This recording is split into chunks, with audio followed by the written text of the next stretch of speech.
Better late than never, better late than never, forever hard to measure. I might see my future fall away, but you control time, so my future do what you say. Well, Rahmad, man, how you doing, bro? Good day. How's everything been, big dog? Man, they've been good. I can't complain. Slacking a little bit on some of the tasks that I need to get done, but the task is still right there. You know what I'm saying? So it's just a matter of tackling one thing at a time. But yeah, I have no complaints, man. Feel like life is moving in the right direction, and just taking it day by day, bro. Yep. Amen. Amen. Well, I'm gonna come straight out the gates, man. Me and you've been chopping it up for about 4 or 5 months, Ramad, and I think I've said this to you a couple times. God has really just led me to just want to have expand relationships, but also I'm a guy that I just don't have a bunch of random people I talk to, So I gravitated towards you because the content that you post online, Mhm. definitely inspirational. I can see the spirit of God just leading you, man. And I told you before, bro, you got a voice of anointing and authority, man. So I was like, man, let me catch up with my homeboy. But before we dive deep, bro, tell me to introduce yourself. Tell folks who Rahmad Powell is, what you do for a living, your background, things of that nature, man. My man. Yep. Rahmad Powell, currently contracting, working in security. Um, but as far as who I am, um, man, I would say, just I guess in my words, man, I think I'm a likable guy, who values people, man, and I guess a lot of that got started in my childhood, just growing up in a home, two older brothers, a little sister, and a mom. We lived in a two-bedroom townhome. And one of the things that I learned in my childhood, bro, just because I ain't had no choice, Yeah. you learn how to share and you learn how to get along with people. And it's crazy because, like, man, when I went to college, that was the first time, like, when we lived off campus, where I had my own room for the first time. And, like, because everything, bro, because we ain't have much, man, it's like I had to learn how to get along with people. And in that, I felt like, man, it taught me how to treat people because I needed you. You know what I'm saying? Like one week, I might have my older brother who, well, I had two older brothers, but like we all share the same room. But like one week, I might be on my oldest brother's good side. The next week, I might be on my other brother's good side. And because I was the little brother, man, dealt with a little bit of bullying and stuff like that. I learned like, man, I need this guy. Cause you just never know in what week we playing video games, you know what I'm saying? We sharing clothes. You never know which week it's like I'm gonna need a favor from you. And in that, man, I almost learned how to just navigate and move. And I think that shaped just like my outlook and how I treat people in life. It's where I never know when I'm gonna need somebody, right? And I know that sounds kind of selfish because you shouldn't treat people good just because you might need them. You should just treat people good because treating people good is a good thing to do. But yeah, man, I think like growing up, man, like the person, like who I am, regardless whether I'm at work, whether I'm just chilling by myself, whether I'm out, I really learned like, man, Ramad is a guy like, man, I just try to treat people the right way, bro. Like, and I learned that, you know what I'm saying, in my early stages. But just kind of answer that question a little bit, right? That's dope, bro. It was good, family. Better Late Than Never is more than just an album. It's a concept that it's never too late for us to change our mindsets and our lifestyles. This project was exclusively produced by my homeboy, Matlock, who has produced for some of the best artists in the world, including Lil Wayne. You guys can catch this project and stream it on all platforms, including Apple Music, Spotify, YouTube, you name it, it's there. As you guys tune in to Better Late Than Never, it's my prayer that this project helps you to live a purpose-driven life. Be blessed. Yo, you know what's funny, Ma, was you just said just now, like you've learned how to treat people, and kind of like there's a spirit of like humility with how you grew up. You kind of had to get it the hard way of figuring out how am I going to manage relationships, and you do it in a way It sounds like you've learned how to do it in a way that still humanizes people. And I wanna put a pin in that thought because you and I know each other from playing ball at James Madison. And it's funny, before we hopped on here, I started thinking, I was like, man, my freshman year, it was like three people that I really struggled to like when it came to us doing one-on-ones that I really struggled with. Like it was actual battle. All right. Obviously, so Dorian Brooks, he was your partner on the offensive line. Dorian is probably the strongest human I've ever met, right? That's So he facts, grab bro. you, it's a wrap. You ain't doing nothing. The second is Corey Davis. So obviously, all American, all conference type of player. Got a chance to play professionally. Big, but is also quicker than what people think based off of his size. And he had the combination of size and strength and speed. But then this other guy, Rahmad Powell. So I'm gonna be Uh, 100 bands with you, Mod. Like, I kind of came into JMU cocky. Like I came in like I'm about to uh, take this joint over. So you're a big guy, but you're not like a huge guy, right? So when we think about offensive linemen, I'm a defensive lineman. Like, you think about these guys that are like 350 pounds, 6'5", just long arms, but you're an athletic guy. Like, you can play small forward for the Lakers today. You know what I'm saying? You're an athletic guy. The point I'm making is like me and you had battles yeah. because your athleticism, right? So I do a move, you be like, nah, bro, I'm right there with you, fam. I'm moving right Uh, there with you. So I say that because like you and I've had battles playing ball, but your personality on the field is a monster.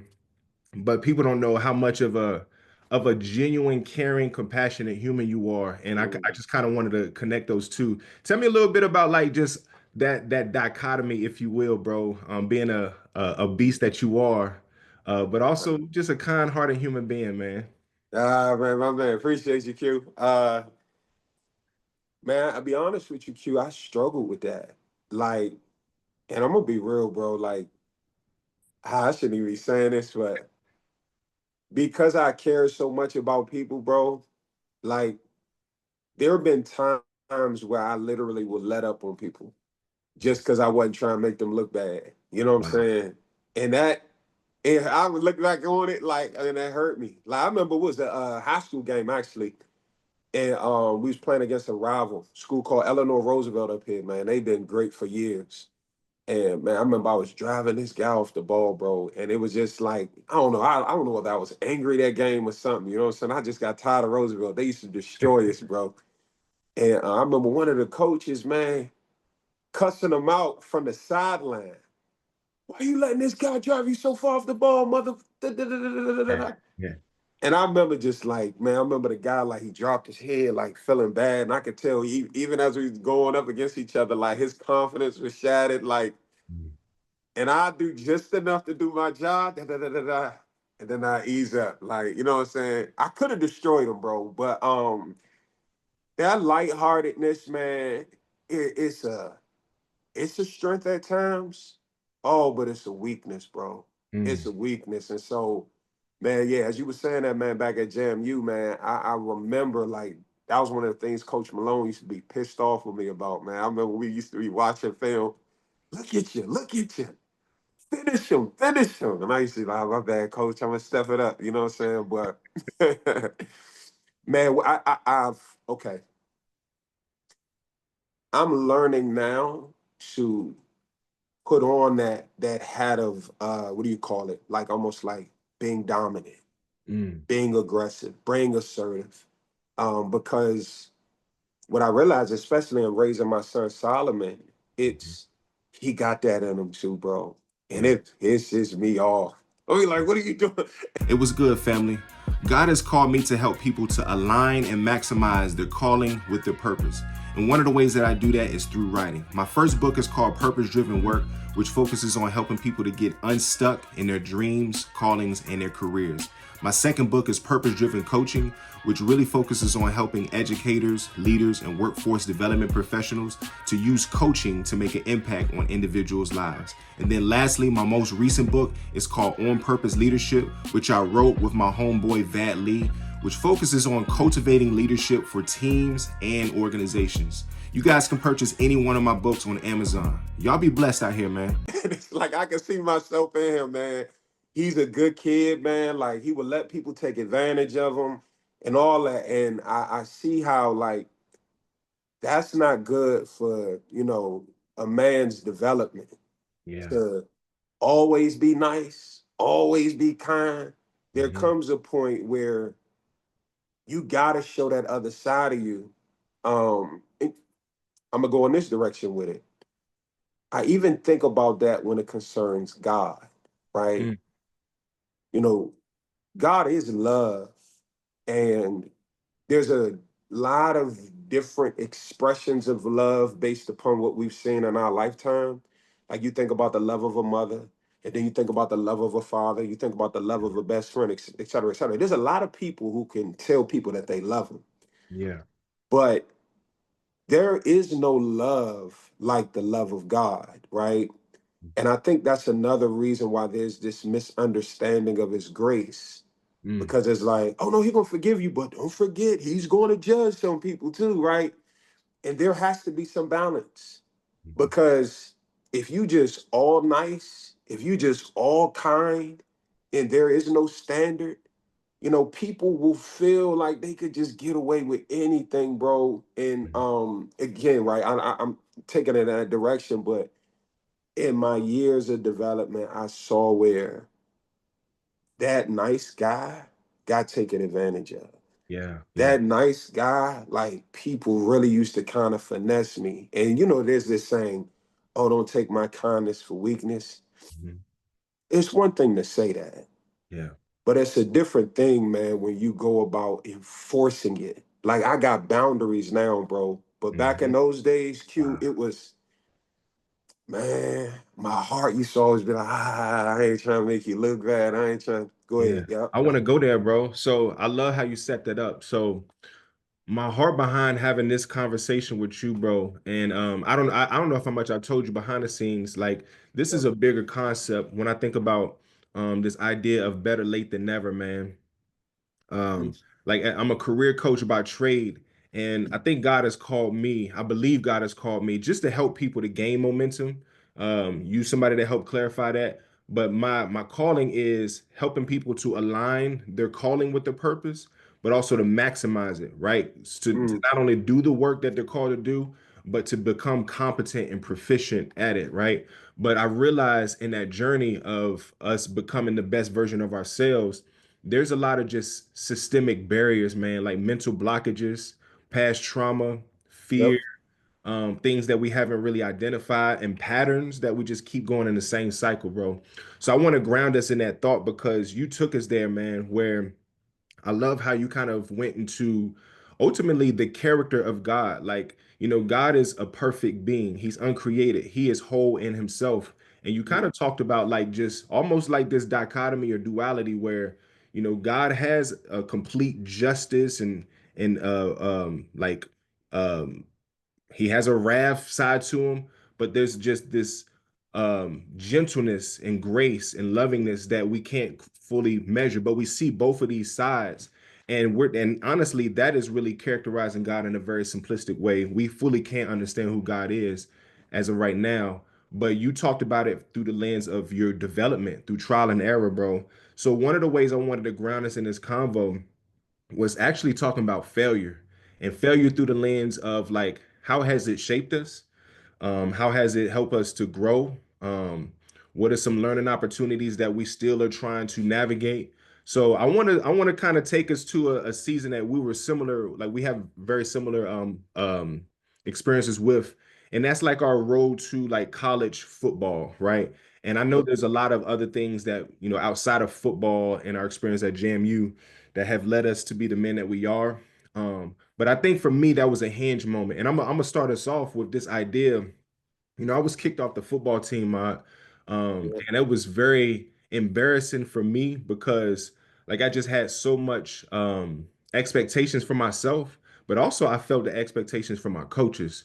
So I was struggling with that at the time. Kicked off my redshirt sophomore year, and then also behind the scenes, my parents were going through a divorce. So I kind of felt this pressure, like, Oh, dang, where's home at? Like, what I know is like my safety net is kind of like being torn apart from me. A lot of people didn't know that. And then academically, I was very mediocre, and I because of I took all of my gen eds, I actually had to make progress in my degree, and I've took macroeconomics, I bombed that, and so I was at a point where I was almost ineligible academically. And then at the time, my girlfriend, who is my wife now, we were kind of off and on. So it was a lot of stuff behind the scenes, wow. and ultimately, my emotional regulation, intelligence just compromised me making some poor decisions at practice, kept getting in fights. And that's what led me to get kicked off the team, is just being disruptive in terms of team culture, right? So that was a huge failure moment. And I want to like talk about that, bro, for you. It's like, looking back at your experience at JMU, what was that experience like? What kind of was the highs and lows of it? But from your own growth and development, I would love to like sit there for us to talk about it, man. What was that experience like for you terms of overcoming failure? On average, it takes Americans 11 months to change careers. What we found at Lenore Coaching is it takes our clients about 6 months to change careers.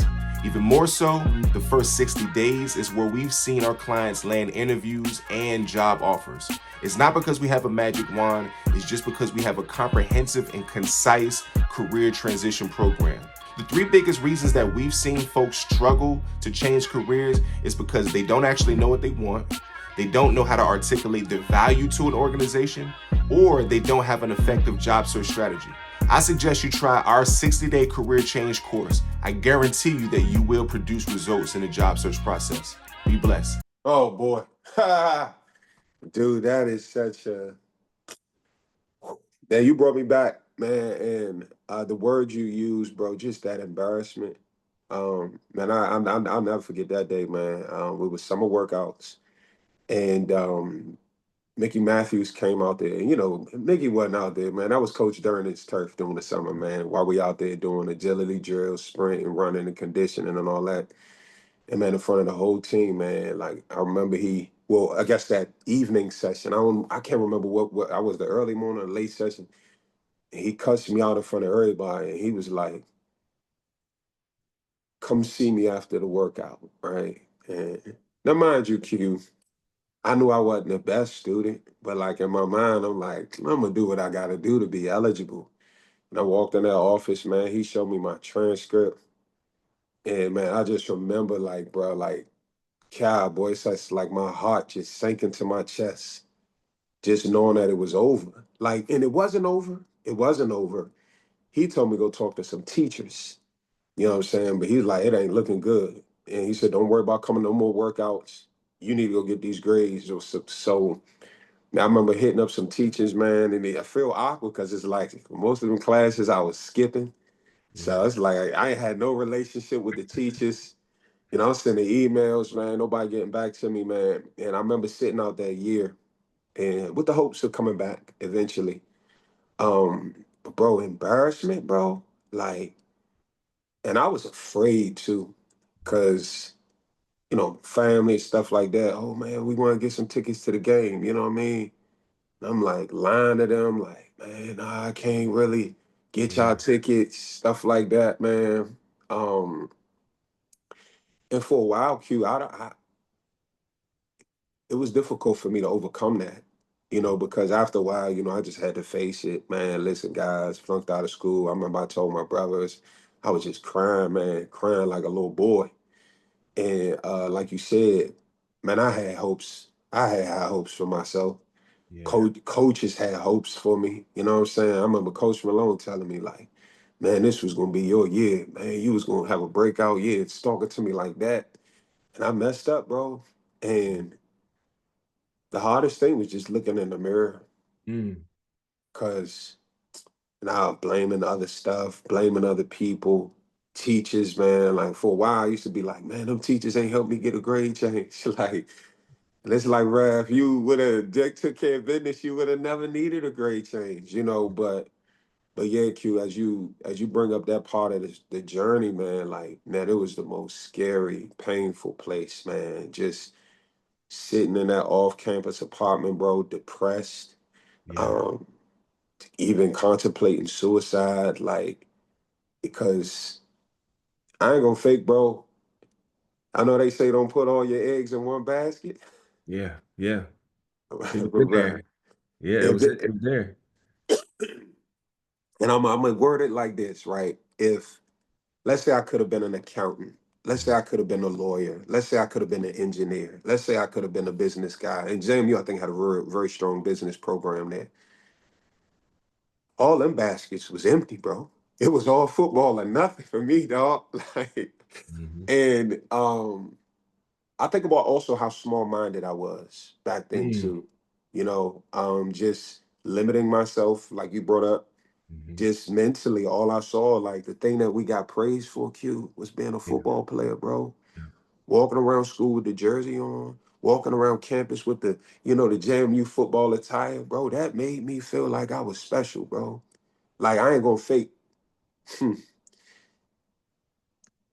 The game made us feel significant, bro.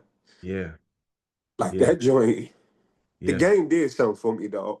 And so when I lost that, brother, yeah, it was painful, bro. It was painful. yeah. Man, I appreciate you sharing that, man. And I think that what like as I got older, I think language has really helped me to identify like, all right, this is kind of like the source of where you're putting your hope in, right? So Mhm. language for me became important years later, but that initial feeling, where I think we're mindful of like depression, we're mindful of anxiety, we're mindful of like stress, things of that nature as you're going through trials. But in hindsight, I realized what was probably like what hit me the most was um like I put my identity into the thing that I did, right? So up until that point, 18, 19, 20 years old.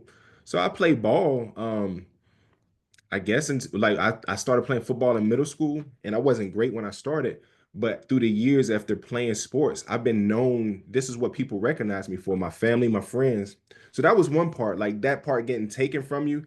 That's why when they talk about professional athletes, it's really hard for them. Like when they retire, because I can't even imagine being a professional athlete playing 5, 10, 15 years and you transition, it's like, oh snap, I'm 35 years old, I'm a multimillionaire, but I got all this time. What do I do? So identity is kind of like one thing, but what hit me probably the most, I'm gonna be honest, was my tribe. My community got taken from me. And so I'm not Mm, putting this on my friend circle. Like it's no particular person now. Like I'm free from the like I guess the frustration or jealousy or bitterness from people, specific people. yep. But at 19, 20 years old, I'm like, dang, like cats that I was really running around with, like they nowhere to be found, like not checking up on me, don't really care how I'm doing. Mhm. And so that hit me the most. Like I felt like I was on an island. So as you process and kind of talk about like we both recognize the embarrassment, there's a level of like depression and anxiety as you kind of this is a traumatic experience where you get your scholarship taken from you and you what you know is that your livelihood or your purpose is taken from you. But the biggest thing for me in particular was just my sense of community was immediately taken. I'm curious from you, man, like when you look back, what was probably like your sources of like the root cause of like maybe your pain point? Because I know you referenced um kind of that identity piece where Yep. oh hey, it's you again. The one that is watching this content but ain't subscribed to the channel. Listen, I'm a YouTube embryo, but I have dreams of one day being a full-grown YouTube man. In order to get there, I need your help. Subscribe to the channel. I am trying to help people in their dreams, their callings, and careers, and to help scale that growth. All you got to do is help a brother by hitting that subscribe button. Bless your brother so I can bless others. It's that simple. Be blessed. We Yep. played ball and we wore those Letterman jackets. We recognized. So that is one factor. I think for you, I'm curious to know a little bit more. What's like some pain points that it took you some time to really like navigate and identify and overcome? And I relate to you as well, Q, with the tribe thing, and specifically how you were mentioning, just the people who I guess didn't check up on you. shame Mm. separated me. It was the yeah, like you talked about the anxiety and stuff. Like when people used to call me, bro, I look back on it, bro, and I did it to myself. Wow. And I wasn't looking at it like, man, maybe these people are calling to see how I'm doing.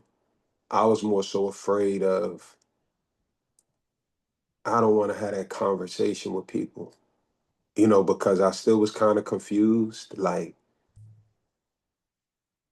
because I was convinced in my mind that because I'm not a ball player no more, Hmm. that, people didn't think that my life had value. Wow. And I didn't want to have that conversation. It was more so like mentally, like, I'm like, man, I know I let all these people down, right? And it's the way the enemy was attacking my mind. It was like they about to throw it in my face. You know what I'm saying? Like they about to almost like kick me while I'm down. And so again, it wasn't a lot of people who, what I'm saying, was calling and checking up on me, but maybe those moments where a random call might come in and stuff like that, my mind was like, dang, they must have heard from such and such. Dang, they must have heard from such and such. They probably was talking about me in this way and that way. And so yeah, I isolated myself in a sense, man. Mm. And I remember times, bro, like, Scotty was my roommate. And Scotty be like, yo, bro, you good? And even in that queue, I ain't know how to be honest with Scotty and be like, nah, bro, I'm hurting. Yeah. And man, I found myself, sometimes just leaving the house, like going to go sit in the car because I just felt like, man, I can't relate to people no more. You know what I'm Wow. saying? Yeah. I can't go to practice no more with the guys.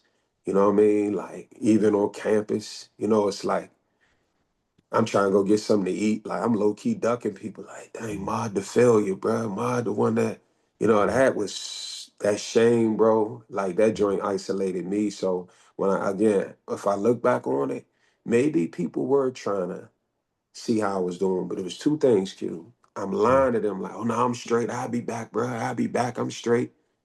But I had no idea whether or not I'd be back. You know what I'm saying? But I'm just saying that because one thing that I always identify with, Q, was just being a positive person. Yeah. But sometimes that positivity, bro, is false. Mm. Yeah. Like I felt pressured that I always had to be the positive guy. So while I'm in my darkest time, like bro, I'm low key lying to people. Nah, I'm good, bro. Nah, I'm straight. But Hmm. bro, internally, Q, I'm being ate alive. Mentally, bro, I am destroyed. But it's almost as if like when I get around people, I will go into character. Ma, be positive, bro. No matter what. Bro, you good? You sure you good? Man, come on, bro. You know me, dog. I'm good. Yeah. But I'm hurting, Q. I'm Yeah. hurting. But yeah, I think part of it, bro, I isolated myself because I was just so ashamed of myself. You know what I'm saying? But yeah, yeah. Powerful, bro. It's funny because as you were processing, I think the words that was coming out of my mind is from a time standpoint, like as you overcome the shame of like, for us as being kicked off the football team, when you're 18, 19, 20 years old, your brain is not fully developed, right? So Yeah. neuroplasticity, like your whole world is just shut down, right? So like from that standpoint, we understand like just the weight of why we're feeling this sense of depression. Um, and then the words that you use were kind of shame and then these expectations from others. But as you were processing from a time standpoint, I'm 37 years old. Remind how old are you, Mod? Yep. 38. Yep. 38. So we grown, man. We got kids to take care of. We got families, man. And so time, they say time heals all, but it doesn't. I don't believe time heals all. I do think that like, it takes us to actually take action to overcome this, right? And from a Mm, time standpoint, it's better late than never, right? It might take us mm, 5, 10, 20, 50 years to overcome something that happened in our childhood, in our teenage years, early adolescence, things of that nature. But it's never too late to overcome that, right? So as you are processing, I think the words are like an authentic battle, right? Authentic overcoming that specific pain point whatever that word is. Hopefully it comes to my mind later. Yep. But for me, I think um probably like maybe 10 years after getting kicked off the team, I'm like, that was 19, maybe like late 20s, man. There was a time where I didn't even feel comfortable wearing JMU apparel. Like, I didn't feel comfortable being affiliated with the football team. Obviously, I'm a big black guy, so when I walk around like Harrisonburg or walk around like where I'm at now in Richmond, people are always like, "Oh, you have had to play ball, right?" Yeah, yeah. Right. So I felt always felt like I didn't really want to tell them, yeah, I did play ball, and then that would lead to them me having to tell them about being kicked off the football team. But it didn't come until like maybe like late 20s, early 30s, where I'm like, Q, you gotta overcome this, man. We all have moved on. We got families. Some of our teammates got kids that's going into high school, college. So I felt like from a time standpoint, I have to wrestle with it. I don't know what specific instance mod for me, where it's like, okay, bro, you have like you failed. You have you failed. It has changed your life. Like you could have had an opportunity to play ball, play NFL ball. You didn't, right? But you have a career. So I think as I talk about this from a time standpoint and authentically coming to grips with like the brevity of my decision making, um, I don't know what one instance helped me to overcome that, but I'm curious to like turn that into a conversation. What from you as an adult man were like moments where you've kind of like, all right, I have to overcome failure for lack of better words. I have to like just be content with where I'm at in life so I can move forward and be productive for the purpose that God has for you. What has that looked like for you? Man, I think that last word you used, purpose. Purpose helped me to overcome. Um, Now I know purpose is such a it's a word, and it I think expresses itself differently in different people, according to whatever God's will is for people's lives. But when I knew I still had a sense of purpose, because Q, again, going back to what I was saying earlier about the game, purpose in itself makes you feel significant Yeah. because that's my why. That's the reason why I'm here. Hmm. You know what I'm saying? Like, I can sit around the house and play video games. I'm coping. I can go to the bar, have a drink. I'm coping. Hmm. But, bro, showing up every day for them practices, knowing that the work that we putting in is to win games, potentially win a national championship. And even if we don't win a championship that year, the hope that we can do it again next year That's gives good. us purpose. Yeah. So when that's stripped away, bro, what do I attach myself to Mm. next? Mm. And I went years, years, bro. Because I had several jobs, but okay, I have a job, whether I make $12 an hour, $30 an hour, etc. Cool. Paying your bills does make you feel like you have a sense of purpose. Yeah, I gotta go to work to do this. But I'm talking about that God divine purpose, bro, where I remember just God was almost showing me everything that I went through had purpose. And what helped bring it home was I remember, bro, because Scotty went to the league, right? And just even in that story, right, which is an amazing story, define the odds reaching it. Like you said, when we get in our 30s, people are retiring from the NFL, bro. Hmm. Whether you sitting on 30 million or 30,000, right? Right. All depending on how great you were. Or $30. Or $30. Yes. Yup. You know what I'm saying? It's we all were going to transition away from the game at some point. Yeah. We transitioned sooner than others. I'll never forget this, bro. Now I don't know, bro, because I remember you was a freshman, but did y'all travel with us to Youngstown State? No, I redshirted. Most my Yep. roommate was a true freshman, so he did play. And who was another true freshman? I forget. But yeah, I didn't go.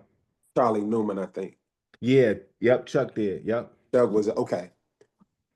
Bro, you know what the crazy part is? I remember that last game for the seniors. Mhm. And I remember going into the locker room. Now, mind you, Q, and I still got another 3 years. But for some of them, bro, they was crying because it hit them. Mm, It's over. And I remember, like, bro, and you talking about grown men, bro, like boo-hooing, bruh. Like the game mm, gave us purpose, bruh. yeah. And that scary place is, what do I do? This game that maybe you played little league, middle school, high school, we don't know how to prepare for when it's over, bro. But to answer your question, it was what helped me to overcome after the years of tears, pain. It was when I could wake up in the morning and feel like, oh, nah, there's still something for me to do in life. Right. And my job never did that. My job didn't do it. It was God allowing me to understand I'm going to use you. I'm going Mhm. to use you to share your story. I'm going to use you to preach this gospel. I'm going to use you. And the Holy Spirit ministering to me, comforting me, allowing me to know football ain't work, but he who started a good work in you, We're completed. he's faithful and just to complete it. Man. But those years of uncertainty, though, bro, those were the tough years. But when I started getting out there, kind of speaking a little bit, sharing some messages, and people giving me feedback, yo, Mod, I needed to hear that. Yo, Mod, I needed to hear that. That's when it was like, oh, I do got a sense of purpose. You know what I'm saying? Like, oh, okay, God, I see what you did. You took me through some tough times. Yeah. Man, because even the word you use, bro, failure. Yeah. So many people fear that. Ooh. We don't want to fail. I ain't gonna go in that direction yet, but when we realize that after failure, I still have purpose. There's an opportunity to do better the next time. Like we were talking about with football, we still got next season. We still got next season. Mm. Now I approach life a little bit differently now, bro. You know what I'm saying? I'm gonna have uncertainty with this, whether I'm gonna pay this bill or this. But that sense of like, oh, it ain't over. I I can want do. to Go ahead, talk to him. want to Yep. build on that, bro, because I think a lot of what you're interconnecting is I'm gonna just say biblical purpose, right? Like, I Yeah. mean, both of us are unashamed of being Christians, but biblical purpose because, and then the idea of transitioning for whatever work it is. Like we're using football as the example, but this transition from an attachment from whatever type of work we were doing previous. So purpose to me, my if I'm being 100 bands with you Yep. already predetermined. Like a lot of what we were shaped in terms of an identity construct, like we played ball, we got approval from peers, recognition from peers about our ability to be athletes, right? And then, me and you are tall black men that are not bad looking. So Yep. when you get affirmation from that from an identity standpoint, it gives you a sense of purpose. And in and of itself, it's not bad things, but when you value it, then it becomes idolatry, right? Um, Mm. so that idea versus we do have predetermined purpose. Like our purpose is wrapped up in worshiping God. Like it's just being in proximity with God. It's loving the Lord your God with all of your heart, mind, soul, and strength. Like I believe that's biblical purpose, right? And I think you can find multiple passages, but I'm trying to kind of juxtapose this idea of like, all right, misaligned purpose for us with the identity, with the idea of being having a transition in anything in life. So we're talking about, our transitions were abrupt from college sports, and we had to figure out pretty quickly what will I do? Like I've struggled with attaching myself to things to fill a void, right? So Yep. music was one of those things. And I've had to work through idolatry and filling the void with like, all right, I need to be known as a dope rapper to get approval. Or I need to Mm. be with like these women in order to be seen, heard, felt, and just kind of commodified, if you will. Or I have to find this certain type of career that pays good, looks good, But through time, I recognized like, nah, bro, you just kind of feel a void, man. That's not really purpose. So the point that I'm Mm, making is like through transition, we all experience like what is true purpose. Like we realize that there's a misplaced sense of purpose if we don't necessarily see the root cause of it. Speak a little bit in that area, my where like why do you think that is for folks? I know we're talking about college athletes, but one of the examples I'm gonna just contextualize is like I'm a career coach, and in 2020, I met with a lot of people, bro, clients who were forced to lay off or got laid mhm, off, or they just wanted something new. They were tired of working 50, 60, 70 hours or being underpaid. So, like, even though I would help them with resumes, job search strategy, personal brand, like, they often struggle with like the idea of like, I don't have to be married to this career. Like, I can do something different. And underneath that was misplaced purpose, to be honest mm. with you.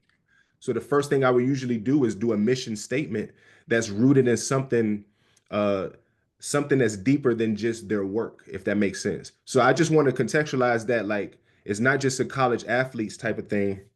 It's anybody when we associate our livelihood with purpose, if you will. Speak a little bit in that area, bro, where you think why do you think that happens? Maybe your experience with, what that looks like in terms of misplaced purpose, transition. I know this is a big layup, but speak to it, bro. Yeah, bro. You as you were talking, man, it made me realize, even when you were talking about how some people are married to certain careers or whatever like that, right? Um, what I think the thing that was devastating for me was I was always looking for that big purpose. You Mhm. know what I'm saying? We can see at the end of Martin Luther King's life what he accomplished on a grand scale. Yeah. But Martin Luther King was a son, he was a father, he was a husband. You know what I'm saying? Like,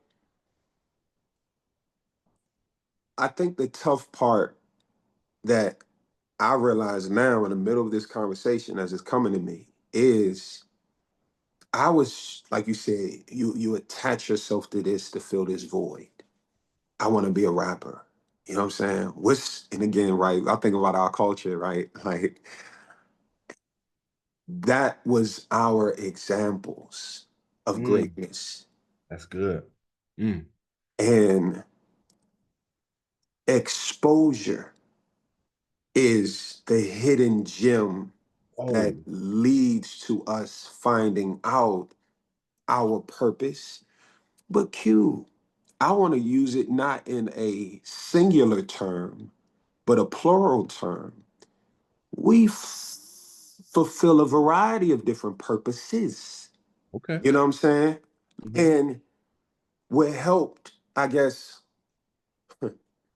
what holds us over until we find that big thing. Whether Yeah. Ramad's going to be a national speaker one day, that's a big thing. Whether Q's going to be a producer for a great record label, that's a big thing.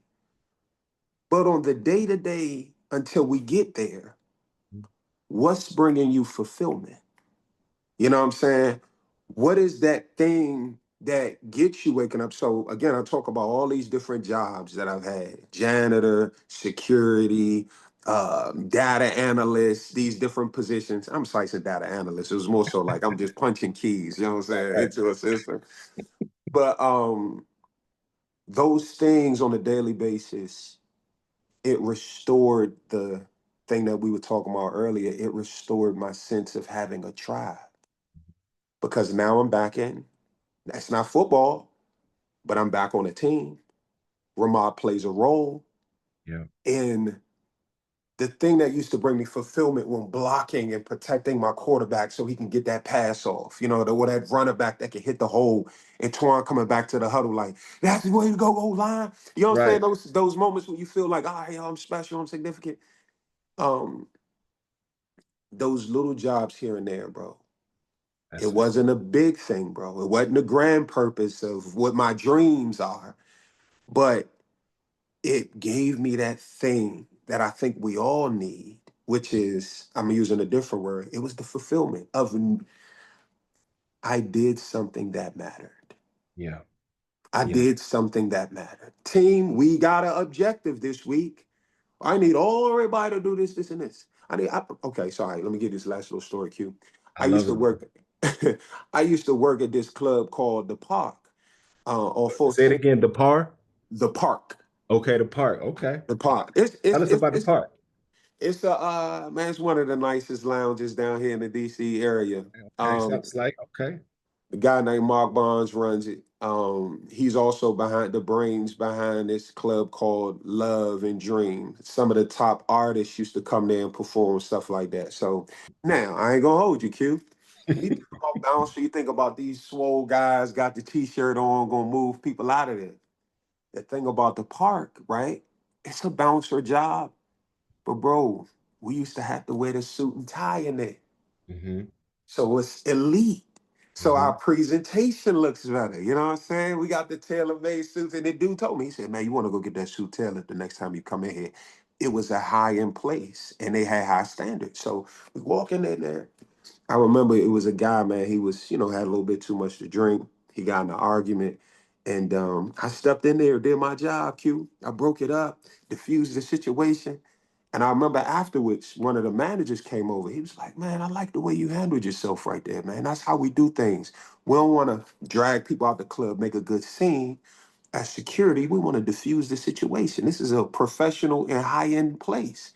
It just looks unprofessional to just be Just hitting your people fault. up, taking them out of there. So I came over there, bro, and I was talking with my hands like, man, listen, guys, let's break this up, this and the third.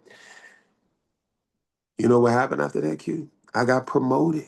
Mm, They mm, took me upstairs with the big ballers to good. work a section. You know what I'm saying? But in that moment, Q, what did I do? I played my role. The Mm. purpose of me being in that club was to diffuse the situation while looking professional at the same time. Because I did a good job, I got promoted to a higher end section. But go ahead, talk to me, Q. Bro, that I think that's the perfect illustration, man, of leaning into you use the word purposes. And so I think that um it's easy, like we're talking we earlier on we're talking about being an athlete. So like when you do one thing and train really, really hard, as you should, like it's perfectly great to invest and be excellent in a thing. But I Mm, do think like from a cultural standpoint, you talked about like there's a plurality in using gifts and walking through doors and taking advantage of opportunities. And I don't think it's a bad thing to not be married to one thing. It is good to be mm, excellent in the opportunities that are in front of you. So what I heard from you just now, bro, it was really good illustration of like this is a job, but I'm going to do it in excellence. And mm. my expectation is not to be like the top bouncer. Like I'm not walking Right. in here to say like, okay, I'm coming for your bouncer job. No, Yeah. that ain't what you did. You just Uh-uh. did your job with excellence. And the beauty of that was there was a reward. It's not that you were seeking this reward of promotion, Mm, but that was the fruit of being excellent. And I wonder, like from a career coach standpoint, this is where I get super hyped up because Rahmad, me and you talk, bro. I have tried to quit hip hop for so often. I'm 37 mm, years old. Nobody's uh, knocking at my door for a record deal. I'm not making a lot of money off of putting my music out there. But when I tell you, like I've had contracts from because doing music is I'm showing them how to actually create content, how to mm, edit stuff. Like there's a technical part to all this. I've had programming with community-based organizations like a Boys and Girls Club just by being an artist. I can't even count how many coaching sessions I've had with people just by putting out content online. And I don't have a big brand at all, but people come to me, hey Q, I saw you did such and such. Let's chop it up. And that lead into a career coaching convo. The point I'm making is like I think you're on to something where it comes to whatever gift God gives you, just do it to your God-given ability. There's something to be said about great customer service and doing things in excellence for the opportunities that are in front of you, bro.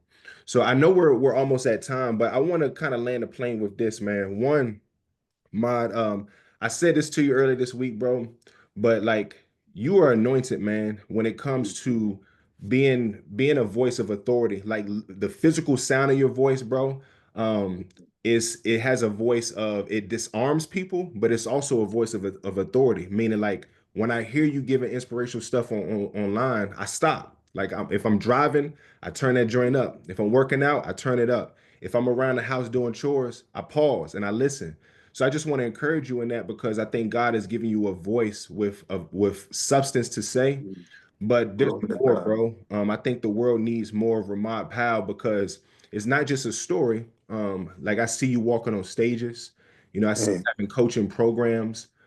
I see you publishing books, New York Times bestsellers, releasing inspirational albums. I see all that, bro.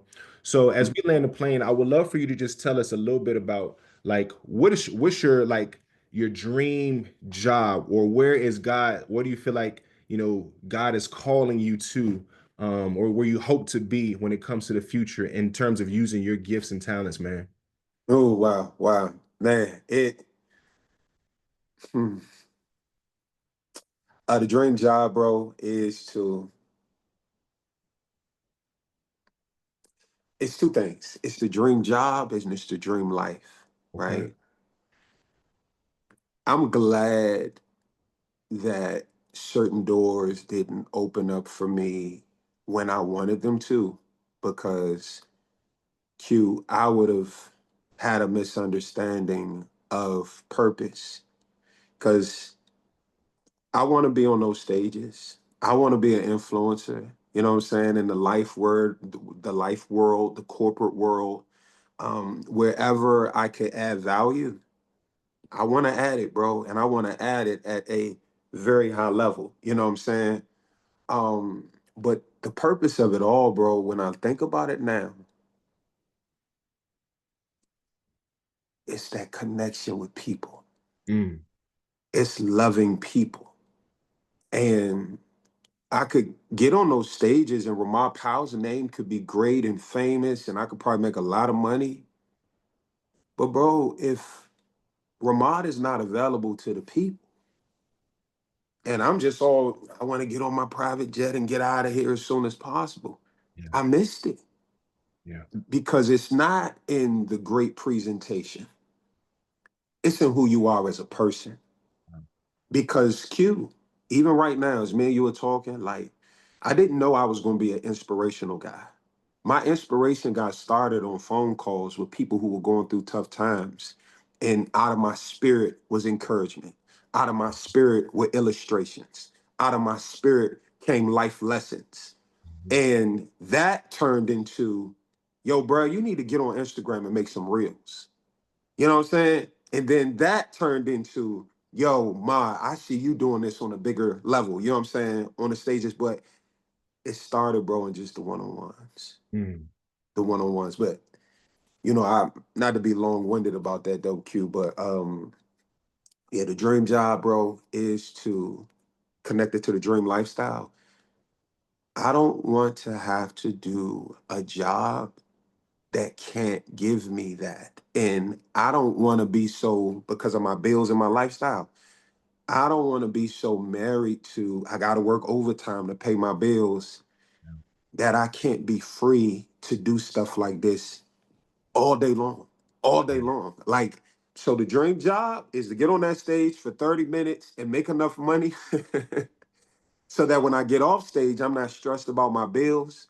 I can keep loving on people for the rest of my life, keep adding value as much as I want to. Because if the presentation gonna pay my bills for the month, do a couple of those a month, bro, and then give my life, bro, to people more and more and more. But while I'm at my job working 50, 60 hours a week just to pay my bills, I can't do that because it's like, man, bro, I can't even have my phone on post technically.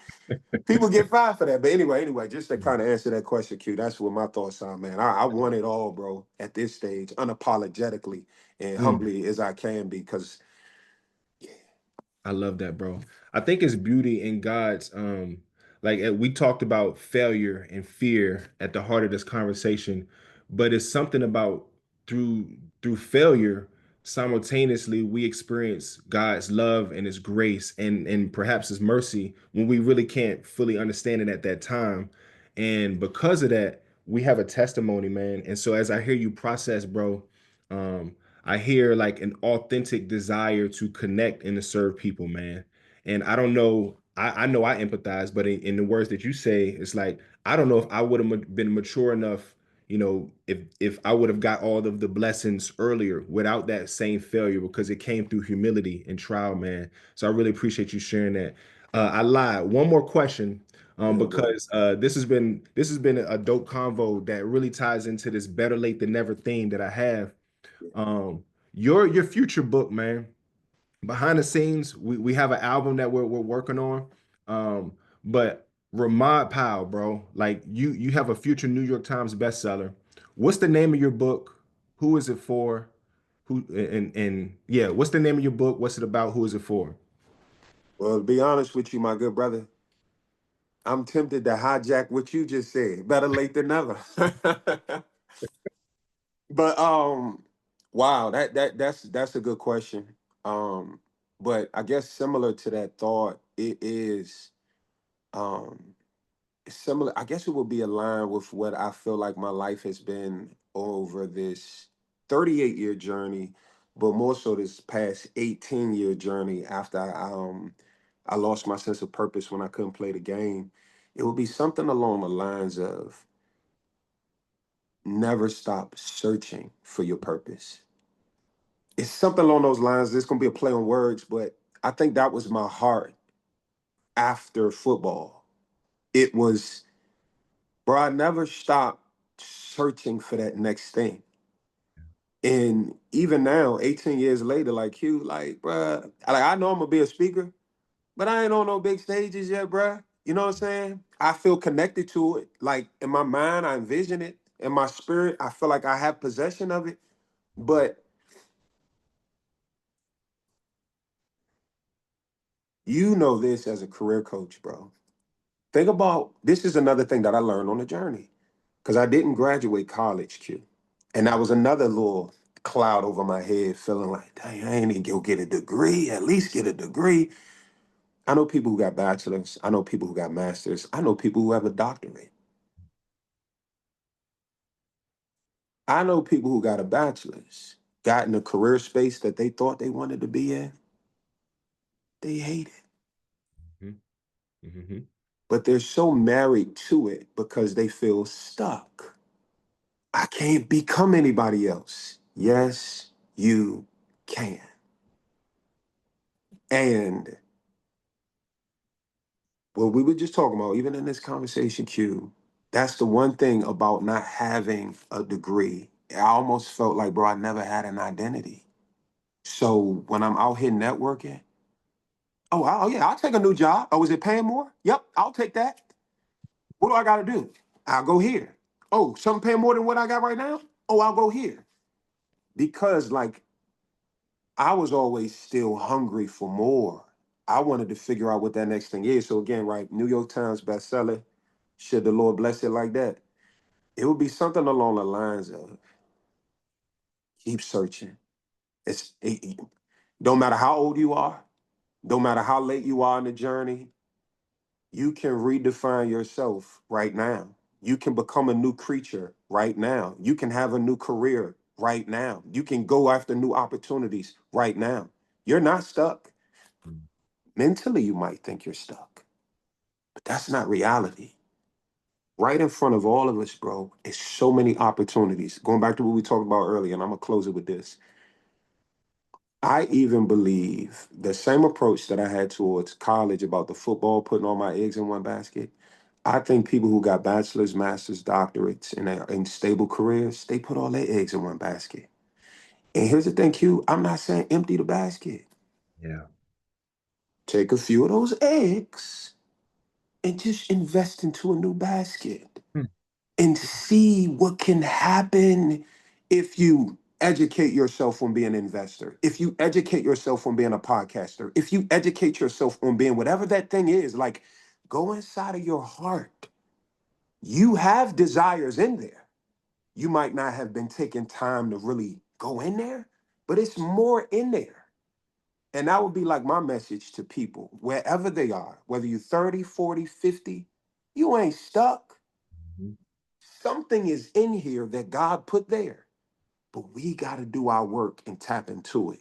Mm. Anyway, yeah.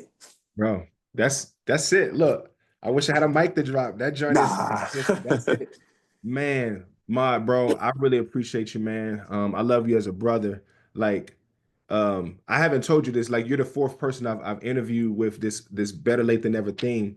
Mm. I'm biased, bro. This was the best convo just because when it comes to like I think about better late than never as a comprehensive thing where there's so many ways we get stuck. But I think how you conveyed the messaging is that it truly is never too late to heal. It's never too late to do something new. It's never too late to overcome.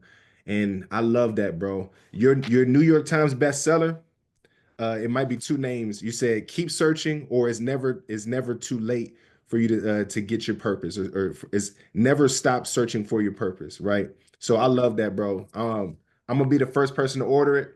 I My can't wait man. to write it, man. Somebody needs it. I need it. We all need it, bro. Mod, I can't thank you enough, man. Um, Appreciate you, how brother. can the people get connected with you, bro? Man, IG, Rahmad Powell, real simple. RahmadPowell. You'll see the guy on there with the shirt on with the tie, man. But yeah. Amen. Amen. Well, I appreciate you pulling up with me, man. You have a blessed one. Y'all be good out there. Y'all take care. Better late than never. Better late than never. Forever hard to measure. I might see my future fall away, but you control time, so my future do what you say.